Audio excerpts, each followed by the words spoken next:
ಈಗ skin care ಅಂತ ಹೇಳಿದ್ರೆ ಬರೀ ಈ ಕ್ರೀಮ್ ಅಪ್ಲೈ ಮಾಡೋದಾಗಿರ್ಬೋದು, ಸೀರಮ್ ಅಪ್ಲೈ ಮಾಡೋದಾಗಿರ್ಬೋದು, ಇದಷ್ಟೇ ಆಗಿರೋದಿಲ್ಲ ಡಾಕ್ಟರ್.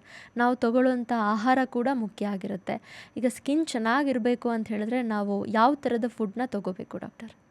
ಸ್ಕಿನ್ ಕೇರು ನಾವು ಆಚೆಯಿಂದ ಯೂಸ್ ಮಾಡೋ ಪ್ರಾಡಕ್ಟ್ಸ್ ಬಿಟ್ಟು ನಾವು ಒಳಗಡೆಯಿಂದ ಏನು ನ್ಯೂಟ್ರಿಷನ್ ನರಿಷ್ಮೆಂಟ್ ಕೊಡ್ತೀವಿ ಸ್ಕಿನ್ಗೆ, ಅದು ತುಂಬ ಇಂಪಾರ್ಟೆಂಟ್ ಆಗುತ್ತೆ. ಅದು ಲಾಂಗ್ ಟರ್ಮ್ ಗುಡ್ ಎಫೆಕ್ಟ್ಸ್ ಇರುತ್ತೆ. ಮತ್ತು ಅದು ಲೈಫ್ ಸ್ಟೈಲ್ ಚೇಂಜ್ ಆಗಿಬಿಟ್ರೆ ನೀವು ಬೇರೆ ಪ್ರಾಡಕ್ಟ್ಸ್ ಯೂಸ್ ಮಾಡೋ ನೆಸೆಸಿಟಿ ಇರಲ್ಲ.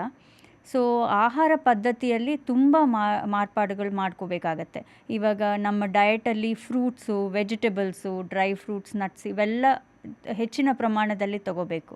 ಮೇನ್ಲಿ ವೈಟಮಿನ್ಸ್, ಮಿನರಲ್ಸ್ ಎಲ್ಲ ತರಕಾರಿ, ಸೊಪ್ಪು, ಹಣ್ಣು ಇದರಲ್ಲಿ ಇರುತ್ತೆ. ಸೊ ಪ್ರತಿನಿತ್ಯ ಅಟ್ಲೀಸ್ಟ್ 3 ಥರ ವೆಜಿಟೇಬಲ್ಲು, 3 ಥರ ಫ್ರೂಟ್ ತಗೋಬೇಕು. ಸ್ವಲ್ಪ ಪ್ರಮಾಣದಲ್ಲಾದರೂ ಈ ಥರ ತಗೋಬೇಕು. ಮತ್ತು ಪ್ರೋಟೀನ್ ಇರಬೇಕು ಫುಡ್ಡಲ್ಲಿ. ಒಮೆಗಾ 3 ಅಂತ ಹೇಳ್ತೀವಿ. ನಾನ್ ವೆಜಿಟೇರಿಯನ್ಸ್ ಆದರೆ ಫಿಶ್ಶಿಂದನೂ ಒಳ್ಳೆ ಒಮೆಗಾ 3 ಫ್ಯಾಟಿ ಆಸಿಡ್ಸ್ ಎಲ್ಲ ಸಿಗುತ್ತೆ. ಅದು ಬಿಟ್ಟು ನೀರು ಸೇವಿಸಬೇಕು. ಒಳ್ಳೆಯ amount of water is important to be taken. At least 1 to 2 litres of water per day is compulsory.